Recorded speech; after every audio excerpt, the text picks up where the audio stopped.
All right, so I'm going live on Instagram, and I'm also recording it because when I'm on live on Instagram, I try to save it, but I don't think it works that way. I'm trying to add it to the IG.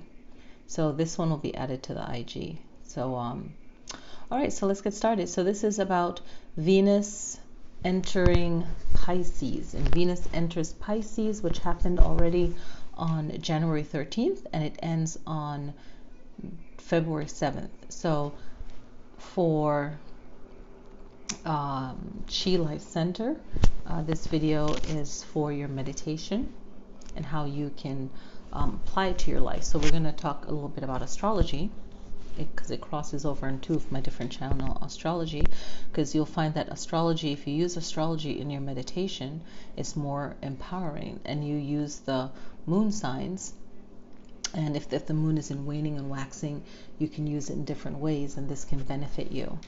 Okay, so let's get started. Venus enters Pisces 2020 is the year, and the meaning, the meditation, and the focus. So what's your mind going to focus on?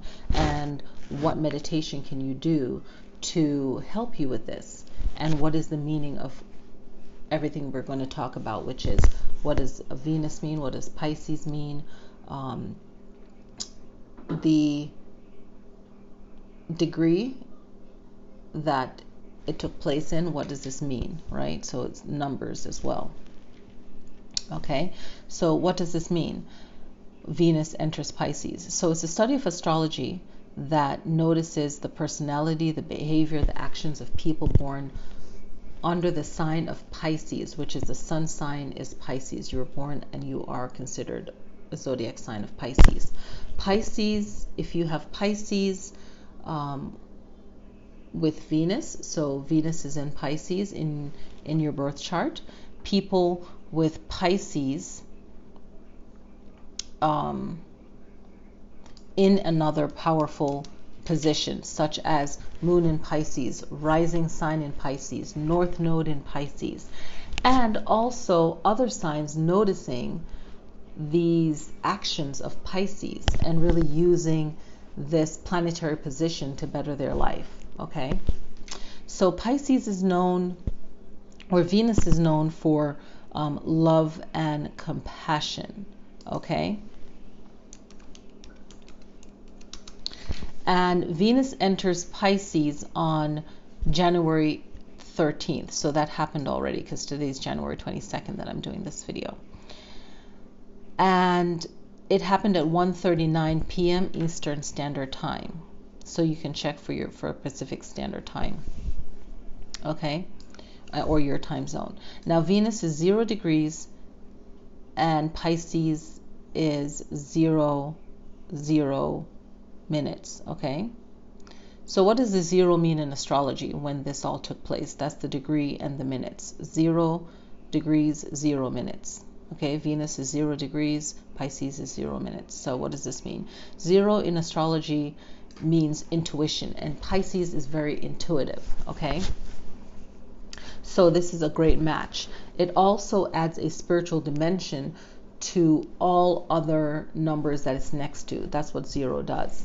Okay, so you think of, a spiritual dimension, you can like think of the dimensions, and then how you can amplify that third, second dimension, and then come back to our dimension, and then how can you amplify that? So that would be your dimension practice if you wanted to meditate on that. So 0 also unfolds the energy that it's within. It unpacks that energy. Okay, so 0 is unpacking the energy of Venus and really understanding that and how it applies to you in your birth chart. Okay, where is Venus in your birth chart? What is going on? What planets are in Pisces in your birth chart? And really unpacking that and seeing how you can use these couple of days from January 13th to February 7th. Okay, the energy 0 is the energy of unconditional love, compassion, right? So it's unfolding all of that. All right, so Venus now, along with that 0 intuition, right? That zero energy of intuition. Zero is asking you to unpack the energy of Venus and Pisces. And Venus is the energy of unconditional love, compassion, beauty, money, and fighting for what you desire in a more feminine way, right? A different way of going after what you want. If you have to physically fight for something, right? Your actions, what are your actions going to look like? They're going to be in a feminine way, right? They're not going to get themselves dirty, but they're going to get the job done. Using the positive aspects of Pisces along with Venus's attributes, you can get a better result. So zero also has the meaning of beginning and ending a cycle. Zero also has new beginnings or the unfolding of that energy. And it also will affect anything related to that sign. Okay, so how do you unpack that? How do you bring a new beginning in the thought of Pisces, the attributes of Pisces? In this case, the energy and the meaning of Venus and Pisces. 0 and 29 both represents endings and beginnings, and our efforts to complete or to make perfect our handling of that particular sign's energy. So how do we handle a Pisces energy in our life? Even if Pisces isn't in a strong position in our birth chart, how can we understand Pisces and how can we apply that to our life and our spiritual life, our day-to-day life and our spiritual life? So how do we apply the aspect of Venus and Pisces in our lives, right? So these can be things that we want or we feel passionate to work towards because we know the reward of it will amplify our life. All right, that is what will amplify our lives, that will bring more joy to our lives. So it's all in using this technique to better our life. So the other side is working on things that we don't think that we need to work on or we don't want to work on because we're comfortable being the way that we are, right? So it's best to use astrology along with our spiritual work on our shadow self. The shadow self can show itself in our lives as being jealous, filled with hate or anger, etc. These lower behavior, right? So the shadow self is a psychology term, and it refers to the shadow side of ourselves, our personality that we don't want to admit that we have. Okay, and at first this is a personality that is unconscious to us. We're unaware of it, so we don't even know we need to work on it, or we're just completely comfortable with it. It is only when we put effort into becoming more aware, more self-aware, that we will recognize our shadow self. Okay, you can make a conscious effort to clean these things out to better our personal character of ourselves, right? And in doing so, we're clearing away limiting thoughts, actions, etc., right? And then we're opening a path now to our goals. All right, we're opening the path, right, that will make our lives better. Okay? So we're looking at January 13th to February 7th, right? And that's like a good amount of time for us to purge, to get rid of any low emotional energies that we have. And we want to get rid of this during the waning moon cycle. And then in the waxing moon cycle, we want to work on things that we want to bring into our lives. You know, stronger personality, the attributes to help us reach our goals, right? Now, a good thing to notice is that on January 13th, the moon was in waning gibbous in Virgo, an earth grounding sign, also ruled by Mercury, communication, but it was in waning moon. So, you know, on that day could have been work to ground yourself, but to get rid of things that were making you not using your best attributes relating to Virgo, right? What are the best attributes? And just kind of clearing away lower negative attributes of Virgo. And then when this Venus in Pisces ends, it's going to end in a waxing gibbous moon in Cancer. All right, so you got to check into your location, okay, for February 7th. So you can exalt all the positive qualities of Cancer for that day, along with whatever work you're doing. That's kind of be like a little extra bonus, right? So that's some little extra information there. So Venus was in Aquarius. So Venus was in Aquarius previously. So it was in Aquarius where the emotion was more detached in relationship. And in Pisces, it will be more focused on compassion, sympathy, romance, and the act of being more gentle with ourselves and others. So it's being more aware of our emotions of love that we will give to other people, right? And us being more selfless, but make sure we balance out that selfless love, because we can express our love so much that we are giving it away too much, right? So when Venus is in Pisces, people tend to feel more deeper feelings of love, right?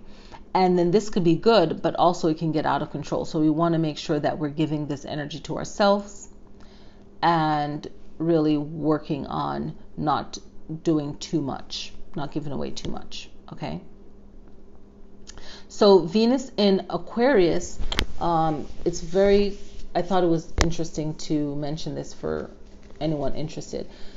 It can be overly detached, impersonal, shy away from any kind of close emotional involvement. So maybe you could notice that before the 13th of January in your own personal life.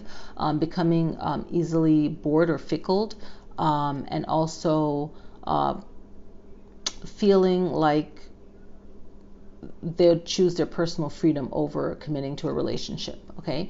Venus is exalted in Pisces, meaning that Venus is more empowered. It's at a higher love frequency. It looks at higher love and forgiveness and inspires greater admiration and awe. So you can work on attracting energies, being more attractive to like law of attraction of getting what you want. When a planet is exalted in a sign, this means that the planet is in a greater place of awareness. So you can be aware of your shadow self and more aware of your goals and that Venus energy.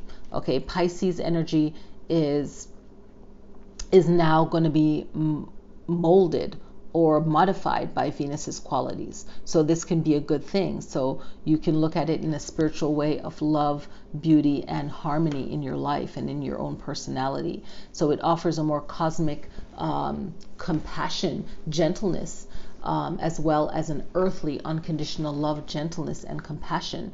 The planet of Venus is in the highest and most powerful place to shower down the most maximum amount of and having the most impact for Pisces and all the positive attributes of Pisces, right? So a person will be able to take greater advantage of this planetary position. All right, so Venus enters Pisces. This is the goddess of love. Venus is the goddess of love, and people tend to be more forgiving and more understanding. So be more forgiving of yourself and others. Okay, Pisces doesn't see the world in black and white terms. It wants to see the world, or it sees the world in a rainbow, right? Things in a more spiritual, deeper way. So then it's going to really work on forgiveness and understanding when it's applicable, right? So it's you're gonna have to balance that out, okay? So in relationships, the energy is more seductive and showing more compassion to their partners, but it also has a more affectionate and tender way of going about dealing with things, right? So it's important to make sure not to overdo this affection, right? Where you'll feel drained or used, and it's a personal responsibility. So it's best to use this emotion on yourself first, like, self-love, compassion, and so on. And then, allocate that out to your partners, your loved one, and society. So here's the meaty part. So for meditation, you want to look at it for self-love, compassion, beauty, personal attraction, for love, personal attraction for success, harmony in the home and work, favorable outcomes in disagreements, right? You can look at it as partner yoga for healing and bonding, and also maybe for a friend to help them uplift their personality, and definitely using the waning and the waxing of the moon and finding a kriya and meditation